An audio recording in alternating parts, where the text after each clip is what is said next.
Bonsoir à tous et bienvenue dans ce journal que nous ouvrons par l'éditorial de la semaine signé Ahmad Yaya Abbas. Mesdames et messieurs, bonsoir. La semaine nationale de la femme tchadienne, Senafet, souffle sur sa 29e bougie depuis son institutionnalisation. C'est toute une semaine entière qui est dédiée à la femme tchadienne, offrant l'opportunité à cette couche importante de la société de passer en revue les différents maux qui entravent son épanouissement tant sur le plan social, économique et professionnel, mais aussi de réfléchir sur le développement du pays au regard du privilège qui lui est accordé. Il revient à la femme de se revêtir de sa robe de principale actrice de développement et de jouer réellement sa partition pour l'essor économique du Tchad. Il ne sert à rien à la femme, notre mère, sœur et épouse, de se livrer à de simples exercices ludiques, à l'exemple des danses, défilés de mode et autres folklore, surtout que la parité homme-femme, qu'elle a tant recherchée, a été approuvée par les autorités de la 4e République en vue de son épanouissement et de sa contribution à l'émergence du Tchad. Cette parité obtenue, elle se doit de la défendre en prouvant ce dont elle est capable. Et ce n'est pas fortuit sur le thème de la 29e édition et femmes et défis de la 4e République, puisque la Senafet, nouvelle version, se célèbre sous la 4e République où un quota de 30% est accordé aux femmes dans toutes les fonctions nominatives et électives. L'heure a donc sonné pour qu'elles s'affirment par le travail et apportent leur pierre à la construction de l'édifice national. Vivement que pendant toutes ces journées de réflexion, les femmes occupent l'espace médiatique tchadien avec des débats riches et variés, allant dans le sens de la consolidation des acquis de la République. Aux préoccupations exprimées s'ajoute également celle des femmes rurales qui, leur pagne retroussée, travaillent durement dans le champ, construisent des logis, parcourent de longues distances à la recherche de l'eau ou du fagot, en amont, accomplissent quotidiennement de durs labeurs pour la survie de leur famille. Toutes ces difficultés peuvent et doivent être soigneusement discutées pour proposer des pistes de solutions aux décideurs publics. Les guéguerres autour des pagnes, estampillés, Senafet et d'autres différences occasionnelles doivent disparaître pour faire place aux débats riches orientés vers l'émergence des propositions constructives pour la préservation de nos valeurs sociales positives, des projets pertinents et bancables pour sortir de la pauvreté. Voilà ce que les plus hautes autorités et en premier chef le président de la République qui fait de l'autonomisation de la femme une priorité, des priorités attendent. Naturellement, les femmes peuvent compter sur la première dame qui défend bec et ongle leur cause. Il vous appartient donc, femmes tchadiennes, de prendre votre responsabilité, de prendre votre destin en main, de bosser ardemment. Sachez que le travail des femmes n'est pas un cadeau pour les femmes. C'est un cadeau pour la société. Sur ces lignes, j'ai dit bonne fête à toutes les femmes du Tchad dans ces 1 284 000 km². À lundi prochain. Plaisir à Dieu. Merci Ahmad Yaya Abbas. La 18e promotion des élèves de l'École nationale d'administration ENA a fait sa rentrée académique ce matin. La cérémonie était placée sous le haut patronage du chef de l'État Idriss Déby Itno, qui a présenté lui-même la leçon inaugurale dont le thème est la citoyenneté. Le chef de l'État a exhorté les élèves de cette promotion au travail bien fait et à la probité morale. Katnouba Théophile. Placée sous le haut patronage du président de la République, chef de l'État, Idriss Déby Itno, la rentrée académique officielle des élèves de la 18e promotion de l'École nationale d'administration, ENA, est marquée par la présence des membres du cabinet du président de la République, ceux du gouvernement, les représentants des institutions nationales et internationales, les diplomates accrédités au Tchad et les autorités communales d'Injamena. Pour cette 18e promotion, ils sont 120 élèves admis pour suivre la formation en assistance et en traduction bilingue, en études territoriales, au département des carrières administratives et affaires sociales et en finance et économie. Occasion pour le directeur général de l'ENA d'exprimer sa gratitude au président de la République, Idriss Déby Itno, pour sa présence qui marque un cachet particulier à cette cérémonie. Senoussi Hassan Abdoulaye de poursuivre en exhortant les élèves de la 18e promotion de l'ENA de suivre de manière attentive la leçon inaugurale qui porte sur la citoyenneté que présente le chef de l'État. Le ministre secrétaire général du gouvernement et président du conseil d'administration de l'ENA a saisi l'opportunité pour encourager les 120 élèves de la 18e promotion et exprimer toute sa gratitude au jury de l'examen de cette dernière promotion qui a su résister aux différentes pressions afin de parvenir à un résultat objectif. De plus, la 4e République, conformément à vos sages orientations, a fait une place de choix, excellence Monsieur le Président de la République, à l'ENA, tant dans son organisation que dans son fonctionnement. À ce titre, l'ENA doit se donner comme devise l'excellence. Créée 3 ans seulement après l'indépendance du Tchad, l'École nationale d'administration ENA reste la seule institution avec pour mission principale la formation initiale et le perfectionnement des cadres tchadiens afin d'assurer les tâches et les fonctions régaliennes de l'administration tchadienne. Le président de la République, Idriss Déby Itno, qui a situé à l'assistance le bien fondé du thème de cette leçon inaugurale relatif à leur engagement à servir l'administration publique, précise que la citoyenneté est une valeur fondamentale pour la construction d'un pays prospère. Pour le président de la République, il n'y a pas un cadre idéal comme l'ENA pour parler de ces thèmes, car la citoyenneté doit être au cœur du champ pédagogique. Le président de la République d'exhorter les élèves de la 18e promotion de l'ENA d'incarner le respect, le travail, la tolérance, la probité morale, afin de changer de comportement et de conduite pour un Tchad meilleur. Les photos des familles avec les enseignants et les élèves de la 18e promotion de l'ENA, puis la ceinture du livre d'or de l'établissement constituent l'apothéose de cette cérémonie. Justement, cette rentrée a été marquée par la leçon inaugurale donnée par le chef de l'État Idriss Déby Itno. Suivez. Chers élèves, la citoyenneté est une notion fondamentale dans une république. Être citoyen, c'est d'être titulaire de droits, mais aussi être sujet à des obligations. C'est jouir de la chose publique, mais aussi participer de façon active, déférente et responsable à la gestion de la chose publique.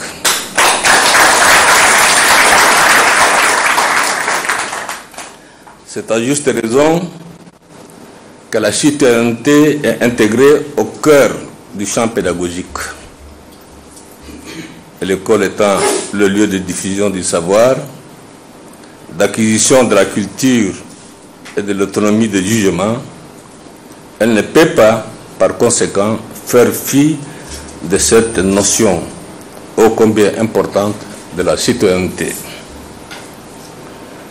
D'autant plus que celle-ci permet de former les élèves aux valeurs sublimes qui sont, entre autres, l'unité, le respect, le travail, l'égalité, la tolérance, la solidarité, etc.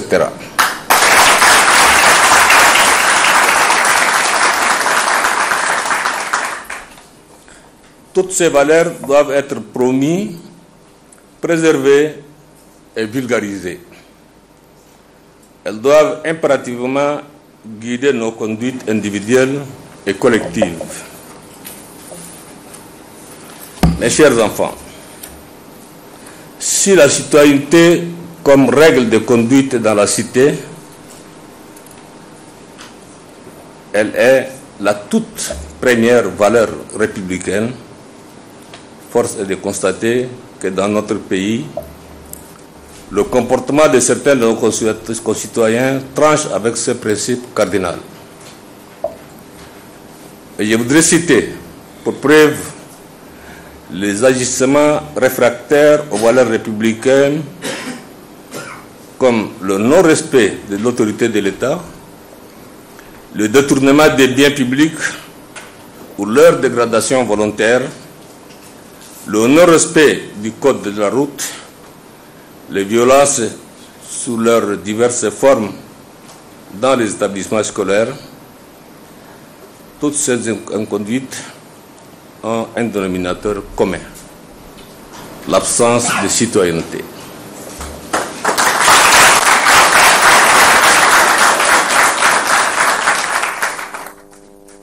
C'est compte tenu de cette situation au demeurant alarmante que nous avons inscrit la citoyenneté et la paix au cœur de notre combat politique.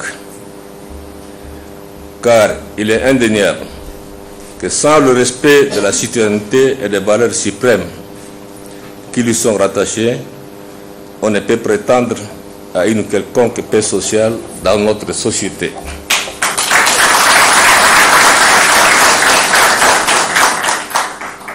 Et comme il ne suffit pas seulement d'inscrire cette valeur dans nos programmes pour la promouvoir, nous avons décidé de défendre une forme de citoyenneté active et digne d'exemplarité.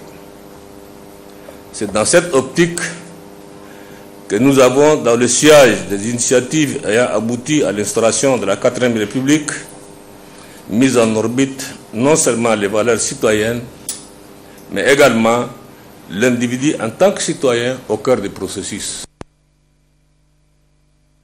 S'adressant aux 120 élèves de la 18e promotion de l'ENA, le chef de l'État a été sans équivoque, suivi une fois de plus le président de la République. Chers élèves, la Constitution de la 4e République dispose dans son article 53 et 54, je cite, « Tout citoyen est tenu de respecter la Constitution, les lois et règlements, ainsi que les institutions et les symboles de la République. »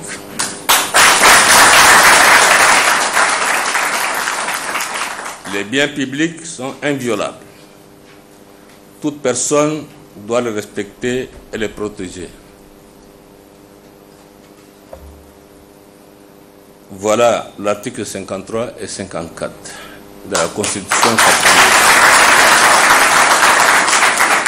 Ces pertinentes dispositions placent chaque citoyen devant sa responsabilité, celle d'agir au mieux pour la paix, le développement et le progrès. Nous avons tous le devoir républicain d'avoir une conduite digne et responsable. Être citoyen, c'est en somme aimer sa patrie comme nous le recommande la sagesse prophétique et aimer les citoyens avec qui on partage cette même patrie comme nous le recommande la sagesse biblique.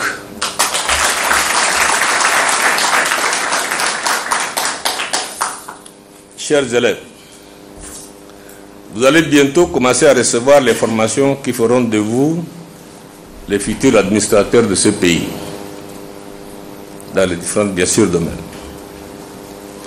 J'ai saisi cette opportunité pour vous faire une injonction à la citoyenneté, au changement des mentalités. Il faut à tout prix éviter le type de comportement qui ont créé tant de préjudices à notre chère patrie.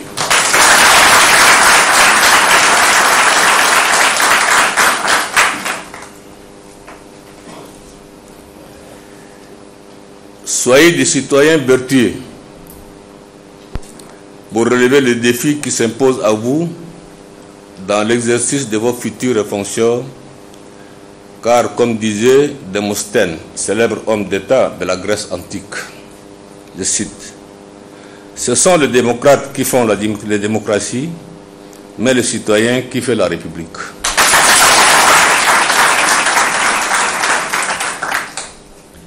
Soyez de bons citoyens, des citoyens vertueux pour servir avec courage et abnégation votre patrie.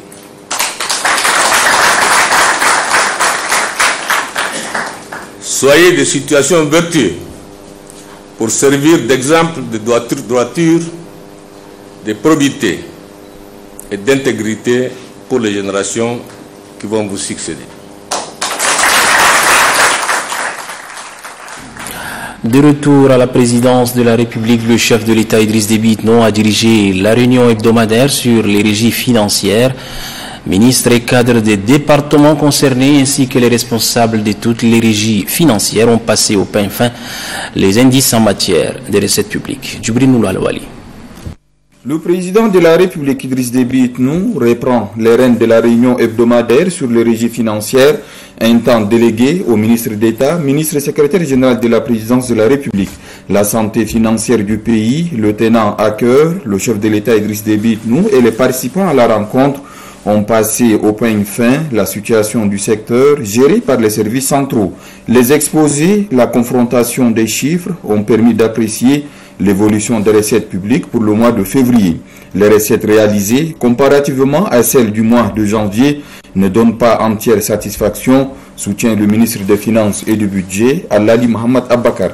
Si les résultats en janvier ont été relativement haussiers, il s'est avéré qu'en février, nous avons observé un léger déclin. Un léger déclin, surtout au niveau de la Direction générale des impôts, une légère reprise au niveau de la Direction générale des douanes, bien que encore faible. Une bonne tenue au niveau du domaine et une assez bonne tenue aussi au niveau des recettes administratives. Il en ressort que l'élan que nous avons pris en novembre-décembre 2018 se retrouve quelque peu calé. Il nous a vivement conseillé de veiller à ce qu'au niveau des dépenses, que les dépenses soient tournées dans le sens des secteurs sociaux et surtout au niveau des investissements physiques et humains.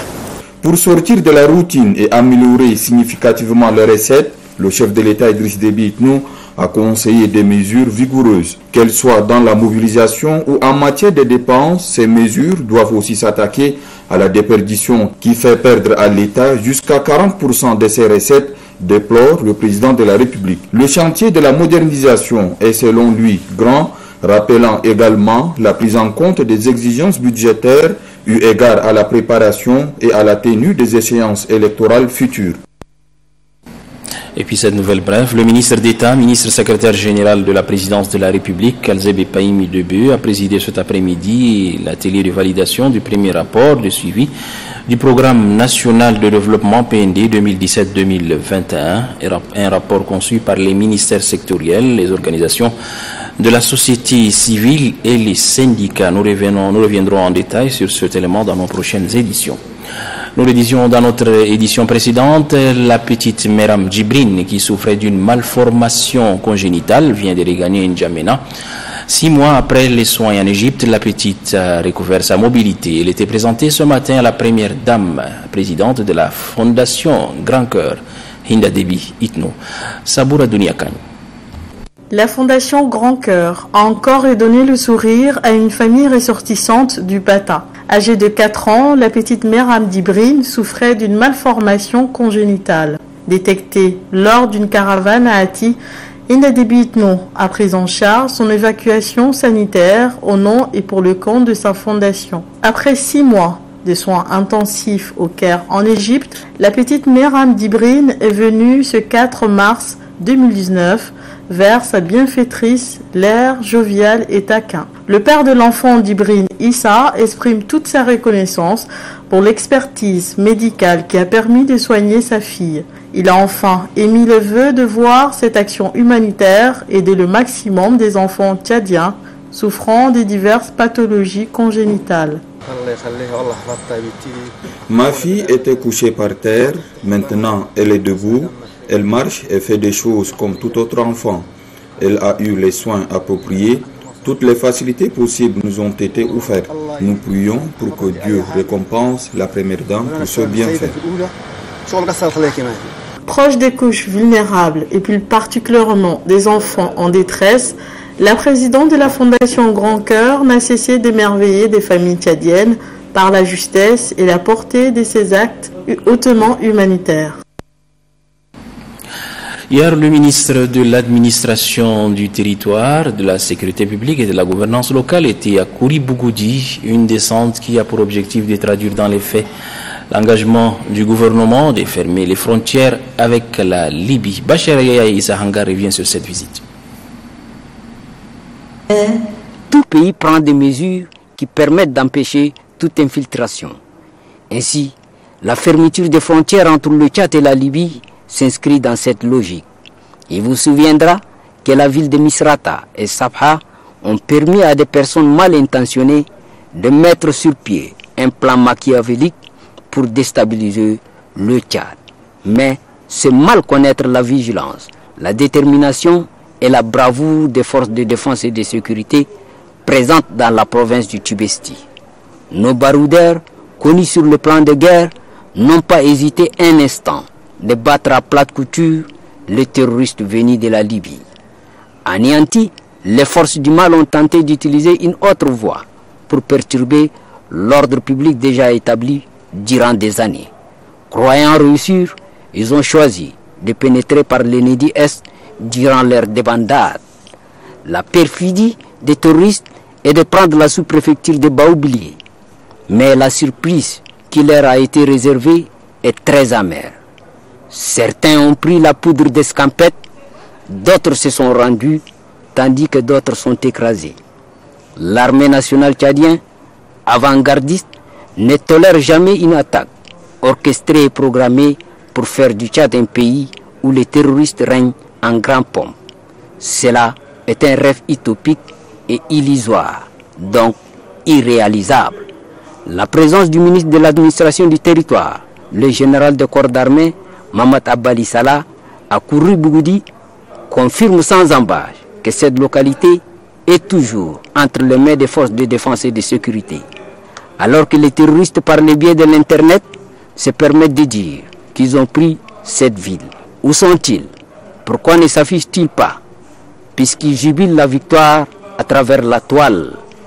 Le Tchad a connu des histoires tumultueuses, certes, mais de nos jours, aucun Tchadien n'accepte le retour des désordres. Les fils du pays de Toumaï ont classé dans les corbeilles des oubliettes toute tentative de déstabilisation par les armes. Le Sud-Libye est une menace, non pas seulement pour le Tchad, mais aussi les pays des Sahel. La descente sur le terrain du ministre de l'administration du territoire, le général de corps d'armée Mamad Abbali Salah, est une preuve que les frontières sont hermétiquement fermées. Donc, aucune infiltration des terroristes n'est possible. Même s'ils passent par le Tchad inégui, ils seront détruits comme par le passé, puisque les forces de défense et de sécurité veillent nuit et jour sur nos frontières. Hier, l'association de la société civile pour l'action citoyenne kazakh a organisé une campagne de sensibilisation dans le but d'inculquer à la jeunesse tchadienne la notion de vivre ensemble. À ce sujet, je vous propose de suivre un extrait du message du président de la Kazakh, Mahmoud Ali Saïd. Vous êtes là aujourd'hui comme vous l'avez toujours été pour écouter le message de la paix. Mes frères et sœurs, vous avez toujours répondu favorablement aux appels que nous lançons en faveur de vos éminentes personnalités en vos rangs et qualités. Nous ne cessons de vous dire merci.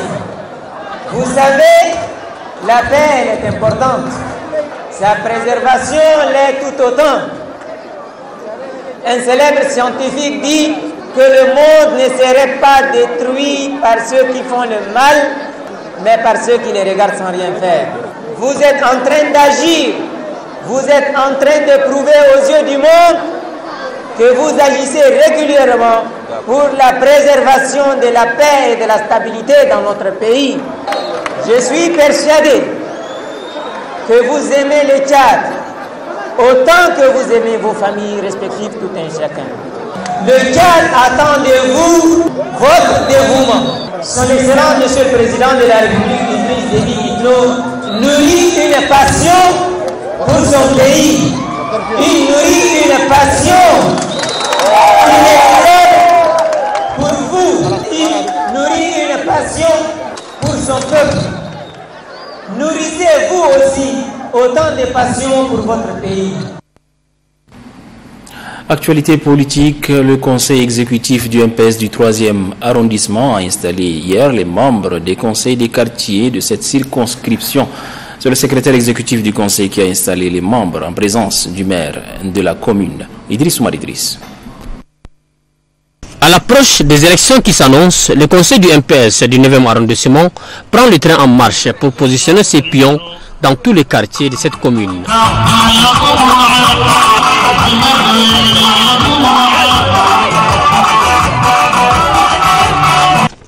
Ils sont une centaine à être installés comme membres du conseil des 8 quartiers du 9e arrondissement et ont pour rôle de sensibiliser les militantes et militants du MPS pour ratisser large les jours des élections. Les élections qui pointent à l'horizon, ça veut dire qu'il y a un défi énorme qui nous attend et nous devons d'ores et déjà attacher nos ceintures. Et ces élections, nous allons les organiser et nous allons gagner avec brio grâce à vous, camarades militants et militantes du mouvement patriotique du Saly. Pour le président du comité d'organisation, par ailleurs, maire de la commune du 9e arrondissement, les conseils des quartiers ont un grand rôle à jouer dans la lutte politique. Pour ce faire, ils doivent être dynamiques, assidus et capables d'accomplir leur mission. Actualité oblige, les militantes et militants du MPS dans la commune du 9e arrondissement ont profité de l'occasion pour soutenir le président fondateur de ce parti, Idriss Déby Itno, et les vaillantes forces de défense et de sécurité dans la lutte contre les menaces terroristes sur toute l'étendue du territoire. Vous l'avez constaté, il s'agit bien évidemment du conseil du MPS de la commune du 9e arrondissement. Le RDP a aussi installé ses organes de base de la province du Chariba-Girmi. La cérémonie a été présidée par Mohamed Allaou Tahir, président national du parti. Adef Ahmed Ben Rahman. À la tête d'une forte délégation, le président national du RDP, Mohamed Allaou Tahir, a fait le déplacement de Mandalia à l'effet de restructurer les organes de base de la province du Chariba-Girmi. Mise en place terminée, fini les usages protocolaires, les officiels s'installent pour conduire l'événement proprement dit.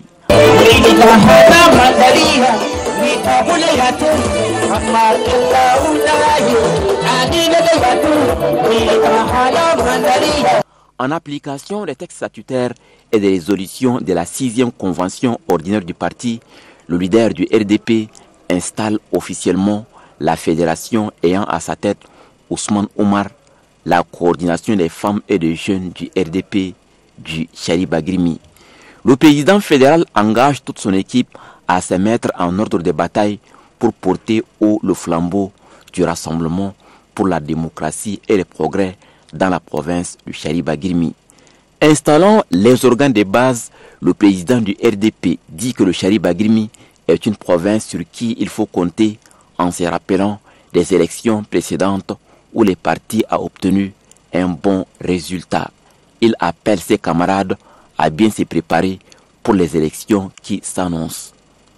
La lutte menée depuis 27 ans, que nous continuons de poursuivre avec espoir. Le RDP ne vous décevra pas. C'est un parti qui lutte pour vous. Vous devez vous mobiliser à l'approche de ces élections en restant vigilant. Pour Mohamed Allaou Tahir, le RDP est un parti qui défend des idéaux de paix, de justice, d'égalité et de démocratie pour les biens de tous les Tchadiens. Dans le reste de l'actualité, l'association des femmes commerçantes et chefs d'entreprise du Tchad a remis ce matin aux femmes vendeuses des légumes, des matériels composés, des tables et des bancs. La cérémonie de remise de dons s'est déroulée en présence du 2e adjoint au maire de la ville de N'Djamena, Esther Waipogo. Varilaj. Composés de tables, des bancs et autres matériels, ils sont destinés aux femmes qui exercent des activités génératrices de revenus au marché à mille. Objectif, améliorer les conditions des femmes vendeuses de légumes. C'est un don des membres de l'association des femmes commerçantes et chefs d'entreprise du Tchad à l'occasion de la célébration de la Semaine nationale de la femme tchadienne et de la Journée internationale de la femme édition 2019. L'AFSED a choisi pendant la Semaine de la femme pour venir donner sa modeste contribution à nos membres. Et c'est une façon de sensibiliser les femmes plus jamais d'aliments par terre. Ce geste modeste est salué à sa juste valeur par le maire deuxième adjoint de la ville de N'Djamena, Madame Esther Weibogo. Je suis très impressionnée par ce geste. Ce geste a été déjà fait dans le marché central à l'égard du vendeur de légumes. Et aujourd'hui, c'est le tour du marché à Mille. La deuxième autorité municipale de la ville de N'Djamena, Esther Weibogo, invite les femmes à assainir régulièrement leur environnement et à mieux optimiser ces matériels afin d'offrir aux clients des services de bonne qualité. Page Sénafet, les femmes de l'Assemblée nationale ont lancé ce matin leurs activités. Le coup d'envoi a été donné par le troisième vice-président de l'Assemblée nationale. On fait le point avec Nédion Patricia. À 4 jours de la célébration de la Journée internationale de la femme, les femmes de l'Assemblée nationale se sont donné rendez-vous ce jour pour les festivités marquant cet événement. Une occasion qui permettra aux femmes de réfléchir sur les actions, à ce jour notamment des actions sur des thématiques diverses, d'où une conférence débat sur le thème « Le renforcement des capacités des femmes » en matière de leadership est prévue. Cette conférence débat sur le leadership vient en point nommé à l'ère de la 4e République, où la femme est considérée comme le flambeau du développement durable. Les femmes à l'Assemblée nationale voudraient également être à l'occasion de regret de cette femme de la 4e République qui brille sur tous les chantiers. Officiant à la cérémonie, le troisième vice-président de l'Assemblée nationale a fait comprendre les efforts que doivent fournir les femmes pour relever les défis. C'est par l'éducation et la formation professionnelle que l'amélioration de la condition féminine se fera pour atteindre l'égalité des droits et des chances aux filles et garçons dans tous les secteurs de la vie sociale. Durant cette célébration, de diverses manifestations socio-culturelles, telles que les conférences débats, des journées de sensibilisation et des organisations des matchs amicaux sont prévues. Les femmes techniciennes du ministère de l'Aménagement du territoire, du développement de l'habitat et de l'urbanisme ont organisé une conférence débat sur le thème Femmes techniciennes et défis de la 4e République. C'était à la maison de la femme. Moussa Mbodou Abdoulaye. Face au public, un panel constitué de femmes topographes, géographes, ingénieurs et maquettistes. Dans leur exposé, elle explique de long à large à l'assistance le rôle de la femme dans l'aménagement du territoire, le développement de l'habitat et de l'urbanisme. Selon les panélistes, dans le processus de développement du Tchad, la contribution des femmes ingénieurs est capitale. Et les conférencières d'ajouter, offrir un bon cadre de vie et transformer les villes en cités modernes restent des défis auxquels les femmes ingénieurs, topographes et maquettistes doivent relever à l'ère de la 4e République. La technique et la science ont besoin de la femme. Et il est clair que la femme douée pour les métiers techniques et scientifiques aurait tout intérêt à s'engager dans ces professions dans lesquelles elles peuvent parfaitement s'épanouir. Nous sommes dans un domaine technique et je pense que nous avons prouvé que la femme peut faire ce que l'on fait. Dans les échanges, un vibrant hommage est rendu aux femmes dynamiques qui excellent dans l'urbanisation des villes et villages. Une mention spéciale a été faite à l'endroit de Ashta Mustafa Mouta, une première femme maquettiste du Tchad. La jeune a en main la maquette d'un quartier de la ville de N'Djamena dans le cadre du Tchad que nous voulons à l'horizon 2030. Et puis la délégation du ministère de l'Environnement et de l'Eau a tenu une conférence débat pour marquer la Sénafet, conférence placée sous le thème renforcement des capacités des femmes pour leur participation au processus de développement du pays. La conférence s'est déroulée dans les locaux de la commune du 4e arrondissement. Founaïda Dromon-Josiane. Le renforcement des capacités des femmes pour leur participation au processus de développement du pays. C'est autour de ce thème que les femmes de la commune du 4e arrondissement se sont retrouvées. Pour la conférencière Koïsé Ramadan Karifina, le rôle de la femme est multiple. Elle est la principale actrice dans la vie. Sur le plan agricole, celle-ci joue un rôle important. Car selon elle, 89% de la fabrication des produits et boissons alimentaires sont exercés par les femmes. Raison pour laquelle cette dernière doit être renforcée techniquement, matériellement et financièrement afin de s'épanouir dans son travail. Renforcer les capacités d'une femme, c'est renforcer les capacités d'une nation, souligne Koïsé Ramadan Karifina à l'assistance. Sénafet dans le 2e arrondissement, une conférence débat a été organisée hier après-midi. Les femmes de la dite commune ont été édifiées sur leur rôle dans le processus du développement. Kalianga Foutna. Les échanges entre les femmes de la commune du 10e arrondissement et les conférencières ont porté sur le thème le renforcement des capacités des femmes dans le processus de développement du pays. Les femmes de cette commune ont été édifiées sur leurs droits et devoirs, les défis qui les attendent et les opportunités qui leur sont offertes par la nouvelle loi constitutionnelle. Pour les conférencières, il est temps que les femmes prennent leur destin en main. Nous les femmes, nous devons être dans les sphères de prise de décision, comme dans les sphères économiques, comme dans toutes les sphères du pays. Quant au maire de la commune du 10e arrondissement, Ahmad Fatih Douga, les femmes doivent s'affirmer au vu des avantages que leur offre la 4e République. On a l'habitude de dire que la femme c'est la moitié de l'homme. Maintenant, la femme c'est l'équivalent de l'homme même, n'est-ce pas?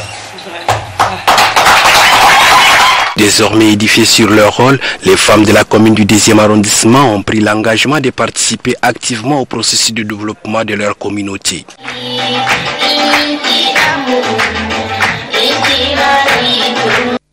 Les activités de la Sénafet ont été également lancées dans la commune du 3e arrondissement. La cérémonie a été présidée par le maire adjoint Babikir Khoulamalla. Idriss Oumar Idriss. Toutes les femmes des quartiers Ambassadna, Sabangali, Kabala et Ardib Djoumal ont répondu présents à l'invitation de la commune du 3e arrondissement. Et c'est pour célébrer la journée nationale de la femme tchadienne, commencée il y a 3 jours. Vu l'importance de cet événement, la commune a donné des directives pour que la fête soit belle dans cet arrondissement, cité de l'Ami Fortin. Nous espérons qu'autour de ce débat, il sortira quelque chose de positif pour les femmes, parce que nous avons constaté aussi que depuis quelques années, les femmes sont formées mais confinées autour d'une seule formation. Et nous espérons aussi qu'il y aura un suivi pour les femmes, pour que celles qui sont formées ne se stagnent pas sur une seule formation, mais qu'elles soient, qu'il y ait un recyclage autour de cette formation. Autour de la table, les débats se sont accentués sur l'autonomisation de la femme et sa place dans la 4e République. Pour la présidente du comité d'organisation, Mme Adoum Oyal, le gouvernement a tant soutenu la femme qu'est à cette dernière de montrer son talent et voler de ses propres ailes. Dans le 8e arrondissement, le lancement des activités de la Sénafet a été marqué par une conférence débat placée sous le thème « La participation de la femme au processus du développement public ». Ahmad Garasta. À travers une conférence débat sur le thème « La participation de la femme au processus du développement du pays », l'assistance constituée essentiellement des femmes est largement édifiée. La conférencière Bayam Jeannette s'est focalisée sur les contraintes qui empêchent l'épanouissement de la femme. Elle cite son faible taux d'éducation et surtout l'enseignement professionnel. Nous avons une dimension contextuelle qui permet de compléter les lacunes dans certains secteurs essentiels tels que la santé, l'éducation, l'alphabétisation. Elle se décline sur une multiple action.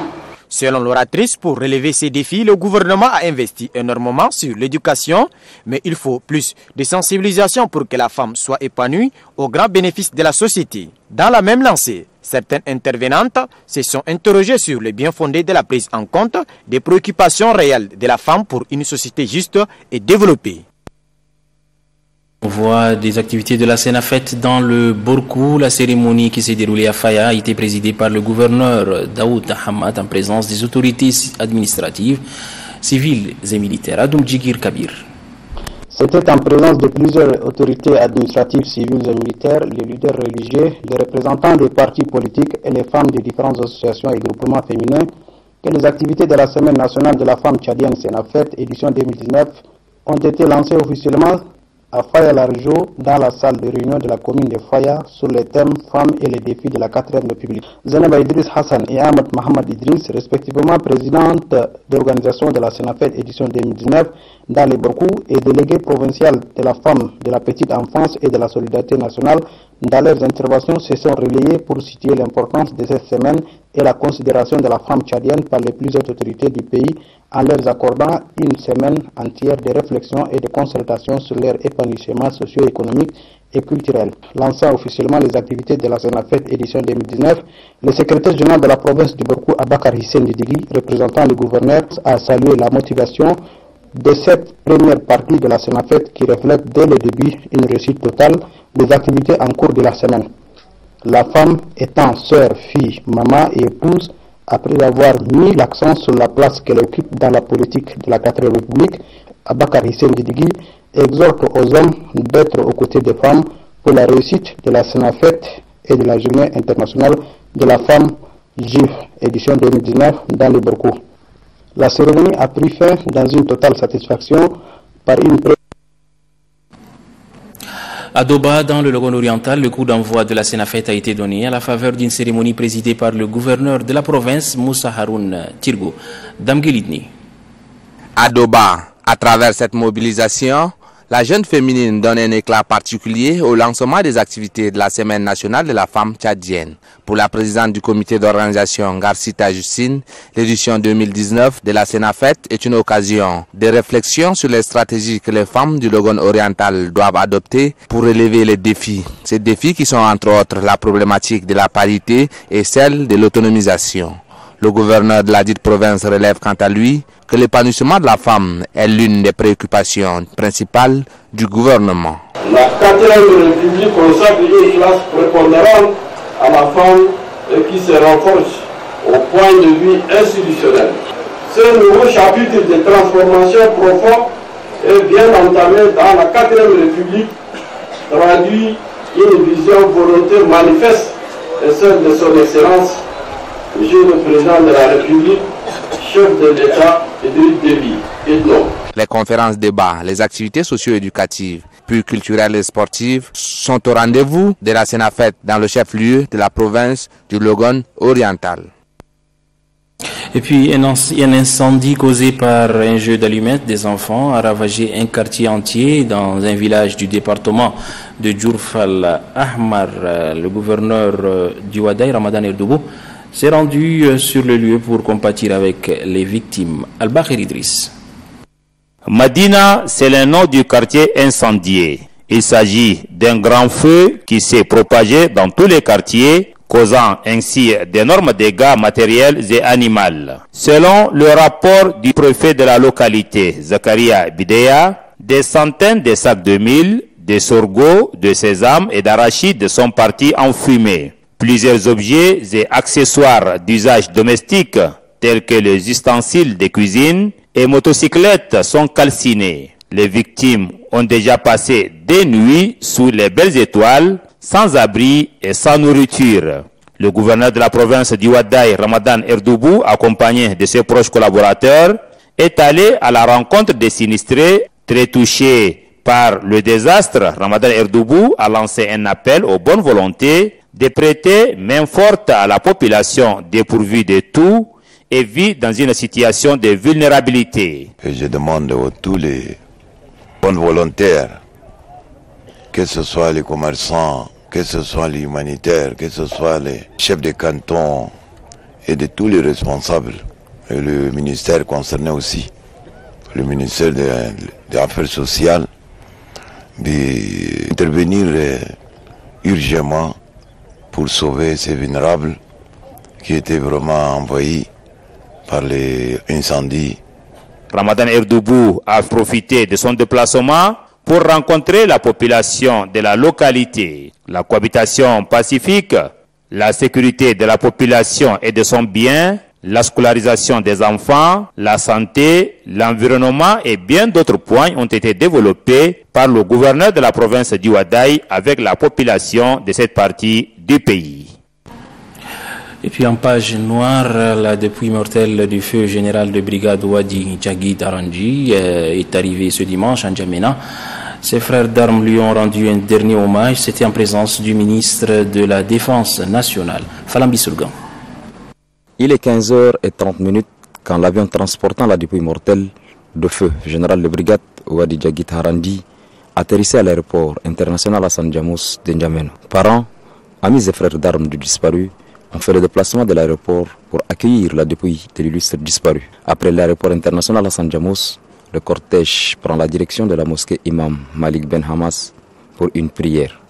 De cette mosquée, le cap a été mis sur la légion numéro 10 de la gendarmerie nationale, où un hommage mérité a été rendu au feu général Ouadi Djagit Harandi.